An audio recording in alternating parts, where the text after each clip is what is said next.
নমস্কার, আমি রিপা। আজকে আমি এই রকম একটা ফাইনাল মূলার ঘন্ট রান্না করতে চলেছি। দেখো, মূলোগুলোকে আমি মিহি করে কুড়িয়ে নিয়েছি। সুন্দর করে দেখো, যে স্টিলের ঘষাগুলো থাকে তার মধ্যে আমি কুড়িয়ে নিয়েছি গোবিন্দভোগ চাল, টমেটো আর আলুটাকে সুন্দর করে আমি ডুমো ডুমো করে ছোট ছোট করে কেটে নিয়েছি। এবারে কড়াইয়ে তেল বসিয়ে দিলাম, দিয়ে আলুটাকে হলুদ আর লবণ দিয়ে ভেজে আমি তুলে নেব। একটু লাল করে আলুটাকে ভেজে তুলে নেব।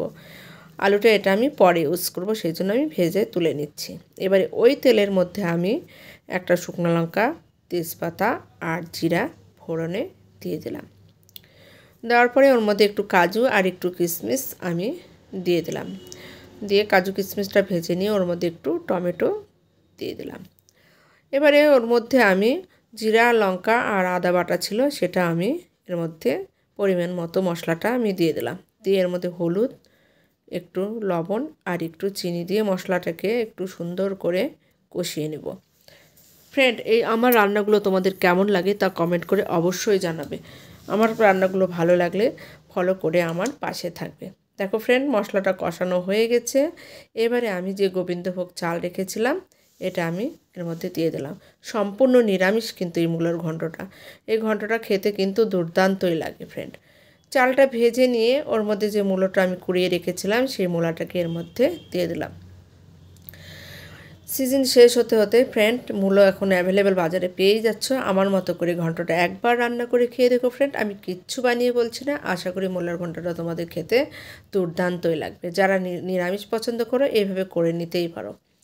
দেখো, চাপা দিয়ে আমি একটু ঢেকে দিয়েছিলাম, তারপরে ঢাকনা তুলে আমি আবার একটু নাড়াচাড়া দিলাম। এর মধ্যে কিন্তু আমি কোনো জল ইউজ করব না। মূলা থেকে যে একটু জল বেরোবে সেটার সাহায্যে কিন্তু চালটা সেদ্ধ হয়ে যাবে।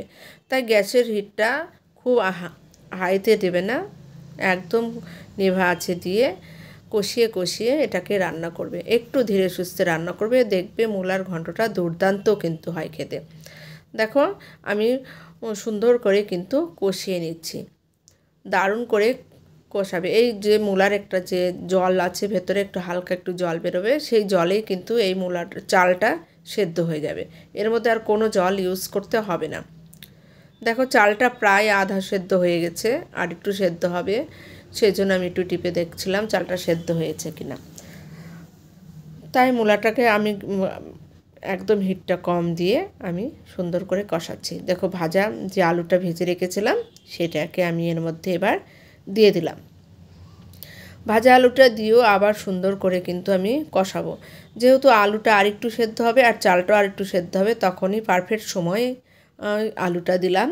এবারে কিন্তু আরও সুন্দরভাবে নিভা আছে কষাতে হবে, বারে বারে অনবরত সময় নাড়তে হবে যেন তলায় ধরে না যায়। যেহেতু মূলাটা কোড়ানো আছে তাই তলায় একটু সবসময় নাড়বে কিন্তু, যে আর হিটটা একদম লোতে রাখবে। দেখো, চালটা আমার সেদ্ধ হয়ে গেছে, আর এর মধ্যে আমি গরম মশলার যে গুঁড়া ছিল সেটা আমি এর মধ্যে দিয়ে দিলাম। দিয়েও সুন্দর করে আমি আবার একটু নাড়াচাড়া করে নেব ভালো করে। দেখো, মূলার ঘন্টটা কতটা পরিমাণে ছিল আর কতটুকু হয়ে গেল। কষাতে কষাতে কিন্তু একদম মজে গেছে। এর মধ্যে আমি এবারে ঘি দিয়ে দিলাম, দিয়ে গরম মশলা আর ঘি দিলাম, দিয়ে নাড়াচাড়া করে একটু চাপা ঢাকা দিয়ে রেখে দেবো আমি 10 মিনিটের জন্য। 10 মিনিট পরে তোমাদেরকে দেখিয়ে দেবো আমার ফাইনাল মূলার ঘন্টটা কেমন হয়েছে। ফ্রেন্ড, মূলা থাকতে থাকতে আমার মতো করে একবার খেয়ে দেখো ফ্রেন্ড, কিচ্ছু বানিয়ে বলছি না, অসাধারণই কিন্তু লাগে। গরম ভাতে কিন্তু অসাধারণ লাগে। দেখো ফ্রেন্ড, চাপা ঢাকা দিয়ে দিয়েছিলাম।